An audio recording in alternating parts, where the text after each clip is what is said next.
is up? What is happening? Hope everybody's doing well. So, very exciting war, man. This one was crazy. We got MMXIV.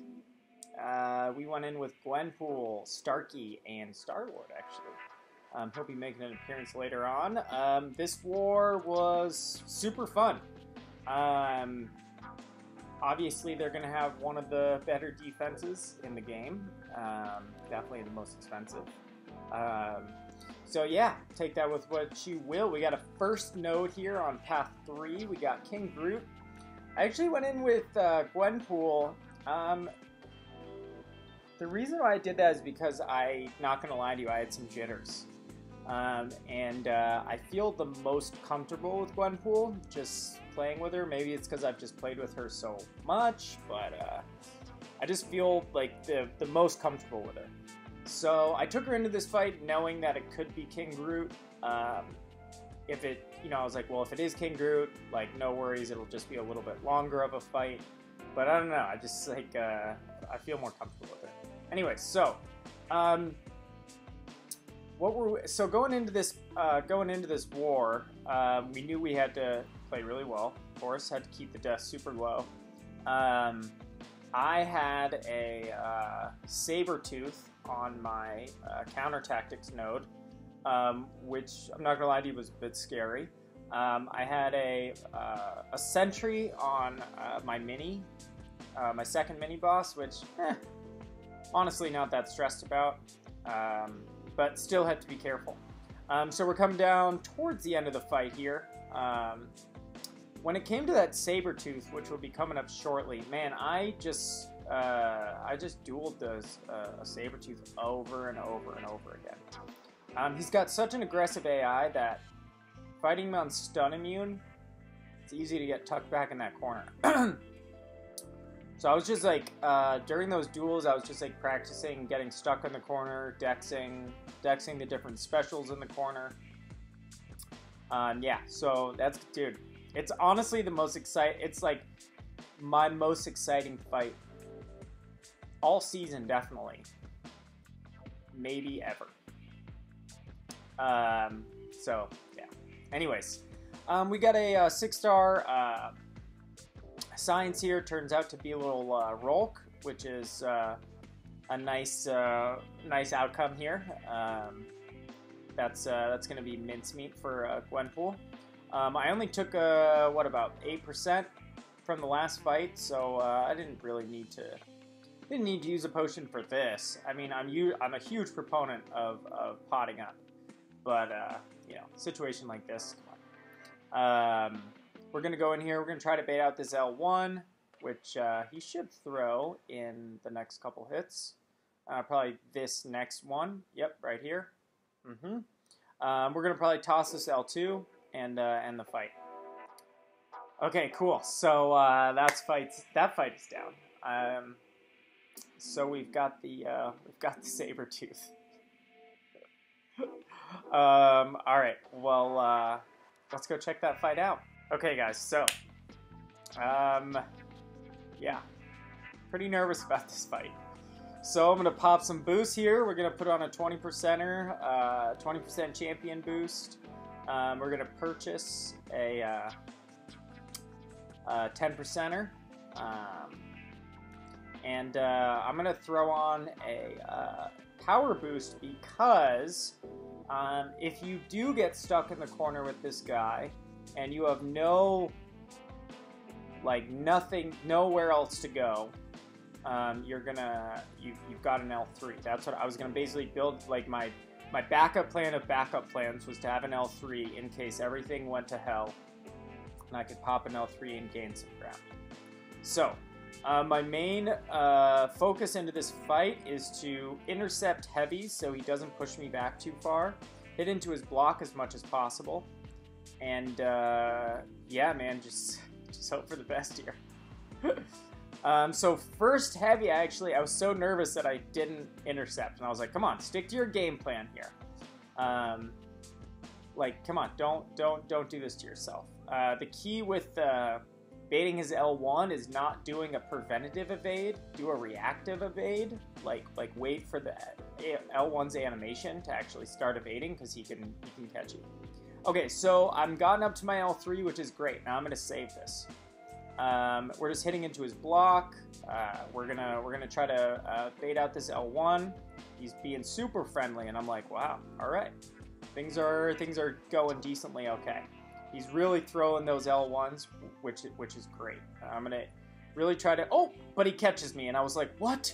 Like that moment in my mind, I was like, man, the fight's going so well. Boom, clips me, and I'm like, all right, you know what? Don't freak. Oh my god, he clips me again. I'm backed into the wall. Dude, what's happening? Oh my god. Okay, so he's at an L2. He's pushing me back into the wall. He catches me with a heavy. My dexing's off. I'm super nervous, dude. I'm dexing like crazy. L2.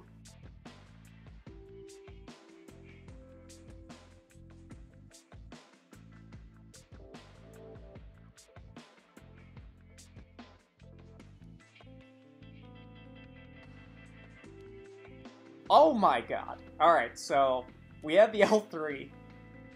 We pulled that L3 to gain some ground. Now I know he's going to have an L1 here, so I'm like, okay, come on.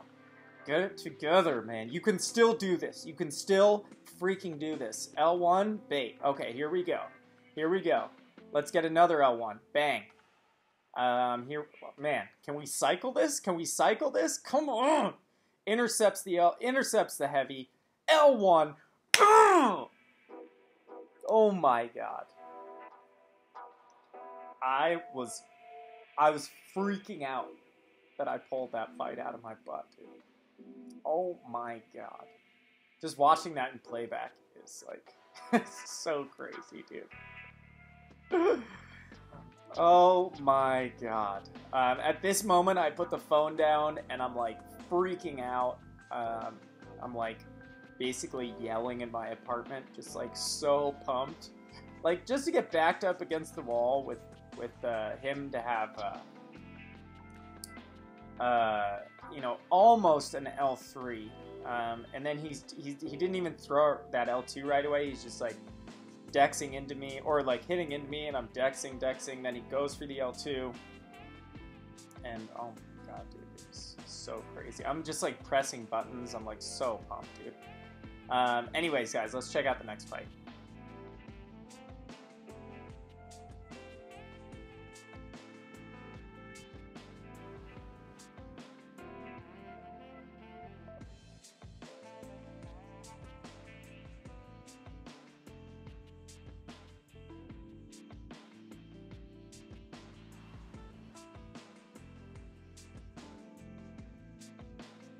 Okay, going in here, I wasn't sure who this was going to be. I had, like, this weird feeling that it was going to be a 6-star Void.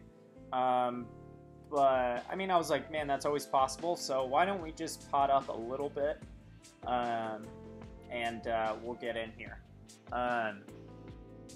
It turns out to be a yellow jacket. So I was like, oh, okay, cool. Well, this is kind of like, you know, auto fight, essentially. In hindsight for that, for the Sabretooth fight, Gwenpool would have been better. One because my Gwenpool's at 565, so I'd have a bigger health pool. The way that node works with Breakthrough is like, you know, your damage really starts going up at like 25 hits into the fight. The bleeds, you know, an armor break on that guy, I would have outdamaged his regen super easily. So, in hindsight, I'm definitely just going to bring Gwenpool into that fight. Even with the class disadvantage, I would not be worried. After the fight, I remembered fighting the Sabretooth in the event quest when he first came out, and Gwenpool just handled him with all that, with the bleeding and the armor break. Yeah. Okay, so we've got Bloodletting here. Now, this is usually a Yondu, about 95% of the time, and it is Yondu. 6-star duped. And so we're just going to kind of build up heavies and try to get him to throw a heavy. Or, sorry, build up poise, and we want to try to get him to throw a heavy, which he does very kindly. Thank you, sir.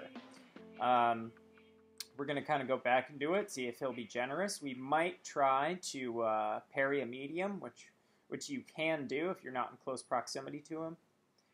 You can get that parry. He tosses an L1. I throw my L1. in the bin. Super easy.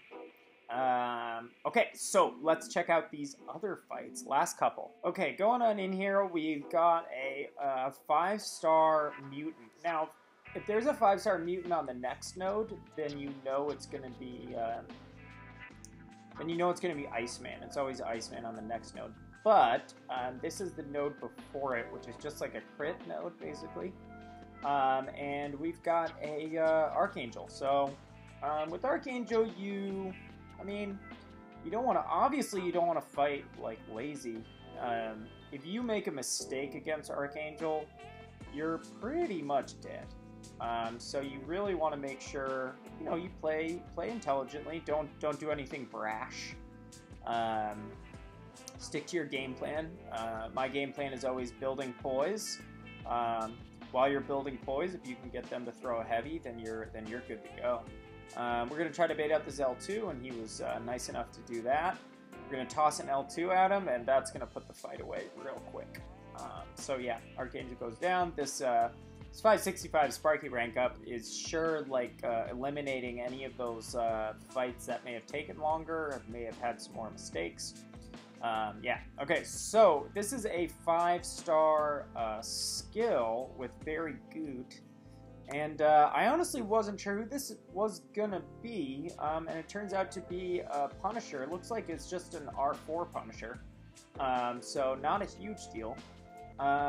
We're gonna do our usual thing here. He's got an unblockable first part of his L1, but that's super easy to range yourself out against, so I wasn't worried about that. With Punishers, you just want to make sure that you don't push him to an L3 with your finishing blow, because he could do that Outlast thing, and he'll outlast you and throw that L2. But looks like he does not proc that, and yeah, he goes down as well. So we're just kind of cruising. We're on cruise control through the rest of this path.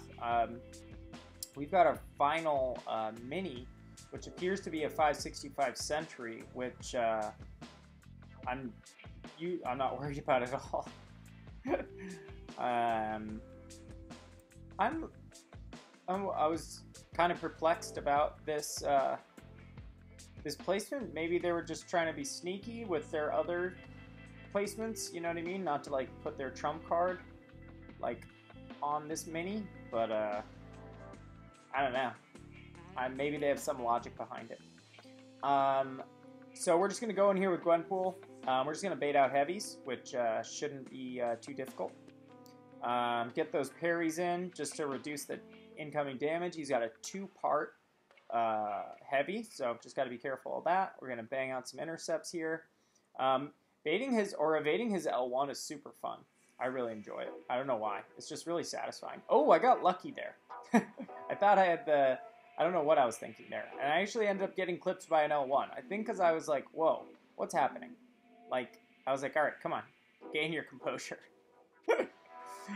Sometimes, I think I forgot that it was, stun immune. So it was I got the parry and then just, immediately went in. You know, sometimes you just, think, you know that, you feel that the timing was right, and then turns out to be stun immune, and yeah, so I got lucky, but not the hugest deal. Even if I had gotten clipped by the heavy and the L1, I still would have been alive. So yeah, I'm not too stressed about this. We've got the armor break on now, so we're really hitting big. That L2 is pretty easy to evade, and yeah, down he goes. So that was my path with MMX. I think this was my most satisfying path to solo, just because when you're fighting, this is my first time fighting kind of one of the big dogs like this. Or I guess I fought one other. But fighting these guys is it's pretty stressful, man. And I think a lot of these fights aren't even necessarily that hard. I mean, some of them are quite difficult, but I think the thing is, your nerves can really get to you, and can really force you to make stupid mistakes. So I think a lot of this war was not only preparing with duels, but also mentally preparing to not get too overwhelmed, not to get too much in my head to really kind of stay focused on the node at hand, the task at hand. So yeah, man, we came out. MMX did come out with the win here. Yeah, ups to you guys. Would love to get a rematch in here. Would love to get the victory. You know what I'm saying? All right, guys. Well, that's the war. Hope you guys enjoyed that saber tooth fight, especially. Yeah. All right, guys. I'll check you out later. Peace.